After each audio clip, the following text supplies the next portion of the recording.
Televidentes del canal CNC de CNC Noticias, qué gusto saludarlos, a nuestras compañeras en el estudio, y este tema que hoy es de actualidad y que genera una reflexión alrededor de lo que está pasando en la capital sobre algunos proyectos importantes. El más reciente, lo que hemos hablado nosotros, lo que hemos consultado nosotros sobre el proyecto de la Glorieta de Chapal. Claro que nos preocupa porque es un punto de desarrollo, un punto de conexión con la vía panamericana, una obra adicional que también estamos nosotros reclamando se haga de manera inmediata porque ya cuenta con estudios y diseños como la doble calzada entre Catambuco y la ciudad de Pasto. ¿Qué pasa con la Glorieta de Chapal? Pues hemos visto varias situaciones.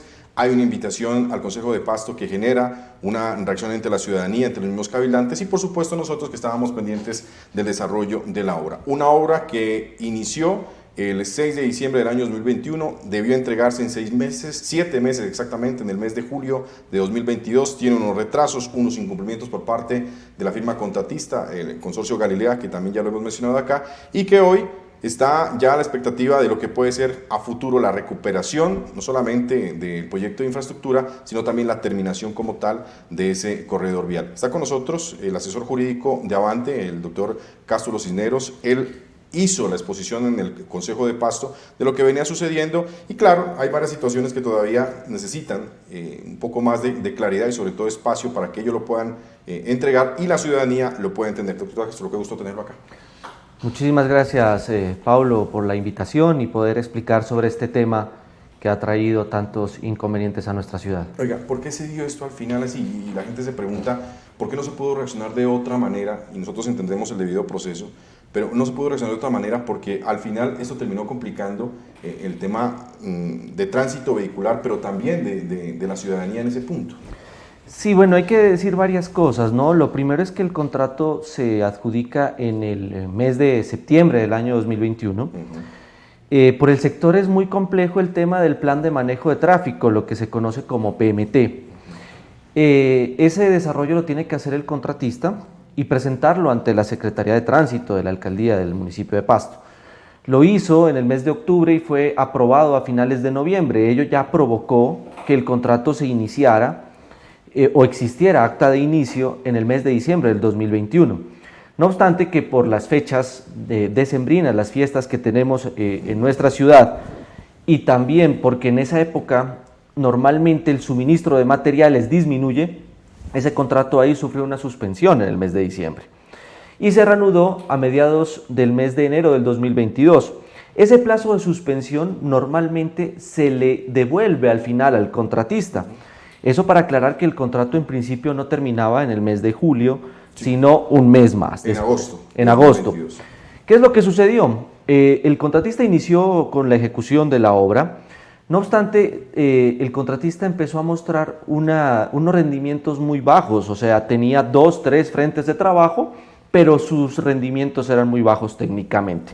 La interventoría, al observar que existía un retraso considerable, recomendó a la entidad iniciar un proceso de incumplimiento. ¿Cuándo se da ese llamado de atención de la interventoría? Eso empieza en el mes de marzo del año 2022, es decir, aproximadamente 2 meses de iniciado efectivamente ya materialmente el contrato. Producto de ello, lo que recomienda es la aplicación de una multa y ya voy a empezar a analizar un poco temas de la ejecución del contrato.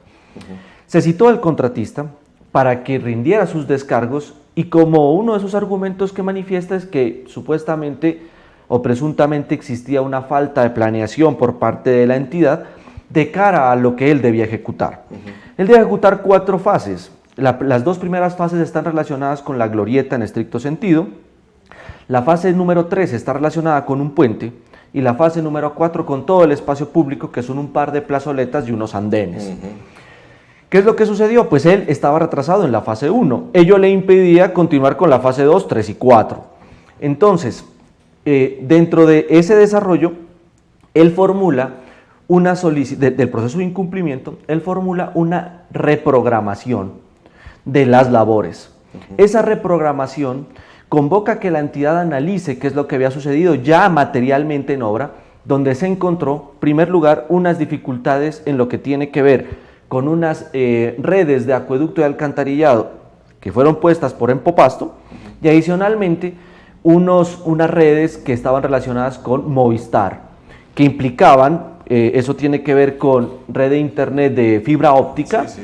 y entonces tuvieron que replantearse y eso hizo que el contratista pues no pudiera ejecutar ciertas labores que debía ejecutar en el sector. ¿Qué tanto lo retrasó esas obras que usted menciona? Aproximadamente eso lo tenía retrasado un mes y medio.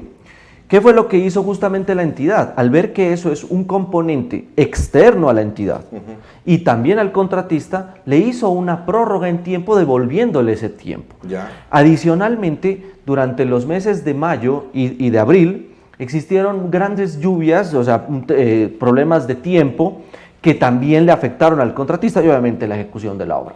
Por eso, el contrato no terminó como muchas personas pues manifiestan en el mes de julio inicialmente. El contrato realmente finalizaba el 15 de diciembre del año 2022. O sea, sí había el tiempo en reposición de lo que él mencionaba, se hace necesario para ejecutar las obras. Exactamente. Pero tampoco cumplió con el tiempo de ejecución de las fases. Vale, entonces ahí va. Al tiempo que se analizó estos componentes, se siguió con el proceso de incumplimiento, se analizó las pruebas y descargos que formuló el contratista y en el mes de julio se le impone una multa. La multa tiene el objetivo de conminarlo al contratista a que cumpla con su labor. Decirle, bueno, usted tiene que cumplir el contrato y como no ha cumplido hasta ahora, lo invito a que cumpla y por lo tanto me tiene que pagar una suma de dinero, que fueron 258 millones. Esa fue la multa que se le impuso, la cual fue impugnada por el contratista mediante un recurso de reposición, el cual fue resuelto en el mes de agosto. Sí, correcto. Entonces, Esa vendría siendo la resolución 188. exactamente. Ya. Sí, los actos administrativos que ya se encuentran debidamente publicados en la página de Colombia Compra Eficiente, SECOP. La primera, la 165, que notifica el recurso del contratista, y la 188 que termina confirmando que no tenía razón el contratista. Exactamente. Entonces, esas resoluciones fueron notificadas conjuntamente con la aseguradora, que en este caso es la aseguradora Seguros del Estado, quien no participó en la imposición de la multa inicial y la confirmación de la misma. Producto de ello interpuso una acción de tutela, la cual no le fue favorable. Y en el mes de octubre decidió pagar la aseguradora el monto de los 258 millones correspondientes a la multa. O sea que sí acepta la aseguradora que había un incumplimiento ya. Claro, y al final de cuentas, porque las aseguradoras, seamos sinceros, no aceptan fácilmente los riesgos que aseguran. En ese sentido, ellos lo que hicieron fue luego recuperar sus dineros que pagaron en contra del contratista. A la hora de la ejecución del contrato, la interventoría siempre le hizo llamados de atención al contratista. ¿Qué fue lo que sucedió? Que no había lugar a aplicar una figura jurídica que salió en el Consejo Municipal de Pasto, que se denomina la caducidad del contrato. Sí. ¿Y por qué razón? Porque los requisitos para la aplicación de la caducidad hacen referencia a dos. Primero, que exista un abandono o se amenace un abandono de la obra. Y en segundo, que se afecte el interés público. El interés público claramente se estaba afectando porque estaba con retraso, pero el contratista sí tenía frentes de obra. Otra cosa es el rendimiento que tenían esos frentes de obra. Doctor Castro, yo lo quiero interrumpir ahí y le quiero preguntar sobre esto porque seguramente ustedes lo tienen analizado. ¿Cabe alguna situación de alguna demanda del contratista hacia ustedes por la situación que se ha mencionado? Primero, en el informe, en el recurso de reposición que ellos hacen sobre los estudios y diseños que deben estar por encima del 95%, ojalá el 100%, sobre la obra intervenida, que ellos mencionan no estaría y que la misma interventoría les daría la razón. Y la segunda, lo que han mencionado, en su momento el gerente en propiedad de Avante, en ese momento Rodrigo Yepes Sevilla, hoy ya el gerente en propiedad también, quien está Lucas Teodoro Silva, sobre lo que ha mencionado, de que los estudios son variables, eso no genera una indecisión alrededor de eso que ponga en riesgo, por ejemplo, una demanda a ustedes. Muchas veces los contratistas de obra lo que hacen, y eso lo vemos no solamente en Pasto con Avante, con la Secretaría de Infraestructura, sino también lo vemos con el IDU, lo vemos con la ANI, con todas las entidades públicas que se dedican a desarrollar obras públicas, normalmente hablan del principio de planeación de cara a los diseños. No soy ingeniero, pero lo que podemos decir es que este es un proyecto que se inició producto de unos diseños que se contrataron en el año 2015 y 16, que entregó una empresa que se llamaba Civiltech. Esos diseños obviamente pueden tener ajustes No, de hecho ustedes los traen y los ajustan a la realidad del proyecto. Exactamente, pueden tener ajustes. Y esos ajustes se analizan y en el caso de los proyectos que desarrolla Avante en específico, como este es un proyecto, producto de un convenio de cofinanciación entre el municipio de Pasto y el Ministerio de Transporte, es decir, la Nación, nosotros enviamos todo este tipo de cosas a la Unidad de Movilidad Urbana y Sostenible, que es la UMUS, que es una unidad del Ministerio de Transporte que tiene unos técnicos que revisan también las especificaciones técnicas, es decir, diseños arquitectónicos, etcétera, de todas las obras. O sea que eso está soportado. Está soportado. Otra cosa es que cuando uno inicia el proyecto, materialmente empiezan las excavaciones, se empiezan a analizar los rellenos, el material, todo lo que hay en el sector puede generar ciertas dificultades, ¿no? Que ese es un tema técnico. Me voy a la parte jurídica para ir cerrando este tema que es bastante importante y se lo pregunto de esta forma. ¿El contratista pidió sesión de contrato? ¿Se los pidió a ustedes? El contratista hizo reuniones manifestando la posibilidad de realizar una sesión del contrato. Eso lo hizo a partir del mes de agosto, septiembre del año pasado. Ya avanzada, yo digo muy cerca a la fecha de entrega. Exactamente, pero dicha circunstancia no se materializó ni jurídicamente ni tampoco oficialmente, porque como se trata de una modificación sustancial del contrato, ese tipo de situaciones tienen que irse también a visto bueno de la Unidad de Movilidad Urbana y Sostenible UMUS y en ningún momento se hizo.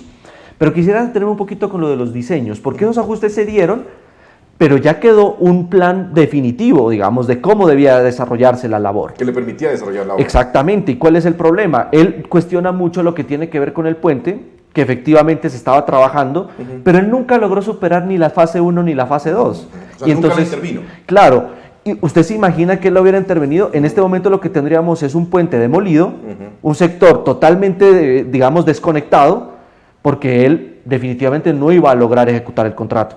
A propósito de todo esto, y quiero cerrar con este tema, es sobre una situación que ha generado un poco de molestia y es normal, y es de cómo se revisan los antecedentes de este consorcio, cómo se conforma. Y es que hay una firma ahí que hoy en Colombia tiene muchísimos asteriscos alrededor del tema de la corrupción y terminó siendo parte del consorcio.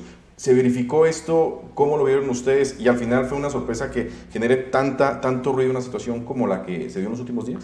No, muchísimas gracias, Paulo, porque esto me permite aclarar mucho sobre el componente previo a la adjudicación de un contrato. Este es un contrato que se inició con un pliego tipo. Colombia Compra Eficiente enunció que las entidades públicas que desarrollan obras de infraestructura debían tener un único pliego el cual deben cumplir. Esto ha impedido que en ciertos sectores públicos se empiecen a direccionar ciertos contratos. Producto de ese pliego, que nosotros lo implementamos en este proceso de contratación, se presentaron 52 proponentes para obra y 60 para interventoría. De los 52 proponentes, aproximadamente 44 quedaron habilitados. Cumplían. ¿Qué significa que estén habilitados? Nosotros hacemos una revisión de un componente jurídico, técnico, financiero y económico. En el tema financiero se revisan los índices de endeudamiento, de organizacional, entre otros. En el tema técnico verificamos todo lo que tiene que ver con las hojas de vida de los directores de obra, de los residentes, etc. En el tema financiero tenemos en cuenta una oferta económica de unos unitarios y por último en la capacidad jurídica revisamos los consorcios, cómo están compuestos, los antecedentes fiscales, disciplinarios y penales, no solamente de las empresas, sino también de sus representantes legales, y verificamos si están o no cumpliendo con ello. ¿Y ahí no hubo alerta? No hubo ninguna alerta. ¿Por qué? Porque todos los antecedentes nos decían que no estaban ni reportados ni disciplinariamente, ni fiscalmente, ni penalmente, ni las empresas, ni sus representantes legales. Pero hay una situación ahí y que era muy conocida en el país, que ya venía en investigación, y es precisamente que en septiembre de 2021 había la captura, en este caso, de lo que se había mencionado en redes y sobre todo en medios de comunicación, de Emilio Tapia, conocido por todo el mundo. Y había una relación directa de una de las empresas precisamente con este empresario y abogado del país que tenía una vinculación directa en el carrusel de la contratación. ¿Nunca hubo esa alerta ahí? Desafortunadamente, en los documentos que se presentan en la oferta económica y bajo el principio de buena fe, la entidad lo que hace es revisar una documentación. O sea, nosotros no podemos llevarnos por circunstancias que eventualmente pueden llegar a suceder, porque una persona puede ser capturada, pero puede ser inocente. Sí, claro. Y en ese sentido, esa persona, mientras no sea condenada penalmente y dicha condena se reporte en los antecedentes penales, ya sea en el caso de una responsabilidad penal, o se condene por una responsabilidad disciplinaria y se reporte en el antecedente disciplinario que emite la Procuraduría, o se condene por una responsabilidad fiscal, un detrimento patrimonial y se reporte en los antecedentes, nosotros no podríamos dejarnos llevar simplemente, digamos, por el inicio de una investigación preliminar y demás. De hecho, todos los servidores públicos siempre van a tener, por ejemplo, investigaciones preliminares relacionadas con detrimentos, con temas disciplinarios, etcétera. Entonces, ya para septiembre, y aquí también es muy importante, el contrato estaba próximo a adjudicarse. Y entonces, ¿qué fue lo que pasó con el Consorcio Galilea? Estos pliegos lo que enuncian es que se aplican 4 fórmulas, dependiendo del valor de la oferta económica. Y esa fórmula va atada a la TRM, es decir, al valor de la tasa representativa del mercado del dólar. Y justo ellos cayeron en la TRM del menor valor. Y la oferta del menor valor era el Consorcio Galilea. ¿Y eso les dio para quedarse con la licitación? Claro, nosotros en ese momento analizamos y verificamos los precios y le pedimos que nos haga una justificación de los precios artificialmente bajos. Él lo que argumentó en su momento es que tenía a disposición material y también equipos, es decir, volquetas y diferentes equipos de obra. Todo en stock. Todo en stock, que eran de su propiedad y lo certificó documentalmente. Y entonces ahí entra una dicotomía para el servidor público y para la entidad. Por un lado, uno dice, él cumplió con el principio de selección objetiva y entonces no se le podría quitar el contrato, me puedo ganar una demanda. O por otro lado, puedo decir, definitivamente él no cumplió y decido adjudicarle al siguiente. Entonces, era una dicotomía en la que se encontraba en su momento tanto el comité asesor evaluador como el gerente de su momento en Avante, y se decidió porque él acogió la recomendación del comité asesor evaluador de que se le adjudique al Consorcio Galilea. Y lo que le interesa hoy a la gente, y muy corto, doctor Cástulo, es preguntarle cuándo reinicia el proceso y cuánto van a tardar en hacerlo para que se retomen obras. Bueno, hay que decir primero que el contratista Consorcio Galilea ya no tiene vínculo contractual con Avante, es decir, ese contrato ya finalizó. Finalizó con el acaecimiento de su plazo. Producto del incumplimiento, y se le iniciará un proceso de incumplimiento que se le ejecutará la cláusula penal pecuniaria que está atasada en un 30% del contrato y ya se citó al contratista para esa audiencia. O sea que sería más o menos entre 1.300, 1.700 millones. Más o menos 1.700 millones, poco más, que es el valor del contrato. ¿Por qué se le inicia ese incumplimiento? Porque no terminó la obra, porque además no le ha pagado a los trabajadores, a los cuales, y en eso también quiero hacer una claridad, se les debería pagar inmediatamente, o sea, no es 3 años ni nada, sino inmediatamente. Hay que soportar esos pagos laborales inmediatos. Exactamente, tendría que hacerlo inmediatamente, pero lo que podrían hacer los trabajadores es demandar dentro de los próximos 3 años, que es algo distinto, pero se les debería pagar ya para que no genere intereses. Correcto. Y al tiempo, la entidad tiene que, ya se hizo una visita de obra el día de ayer, entre la interventoría y la parte técnica de Avante, el área de infraestructura, donde se verificaron los componentes urgentes que deben atenderse. Estamos hablando de algunas cajillas que no están con señalización, estamos hablando del PMT, o sea, cómo se va a manejar el tráfico en el sector, pero además ya la interventoría presentará un informe de todos los pendientes. Producto de ese informe de todos los pendientes, Avante deberá iniciar un nuevo proceso contractual para que con un nuevo contratista, que ya no será el Consorcio Galilea, se termine la obra. Eso aproximadamente puede durar 2 meses y medio en la contratación y unos 2 meses en la ejecución, Pablo. Bueno, muy bien. Pues doctor Cástulo, quedamos muy pendientes de ese proceso. Nos preocupa mucho, el interés nuestro es que las obras se hagan y sobre todo que se cumpla, que no se afecte como se está afectando en este momento ese sector de Chapal y que haya claridad en el tema de la información. Supremamente claro lo que usted nos ha mencionado y estaremos consultándolo porque seguramente ese tema jurídico va a estar ahí muy pendiente. Muchas gracias por estar con nosotros. Muchísimas gracias por la invitación, Pablo. Bueno, muy bien. Aquí está el asesor jurídico de Avante, el doctor Cástulo Cisneros, que nos explica lo que ha sucedido con este tema en la parte jurídica, en la obra de Chapal. Vamos a estar muy atentos aquí en CNC Noticias de lo que sucede y por supuesto muy atentos sobre todo a retomar las obras. Sigan ustedes con más información en el estudio, compañeras.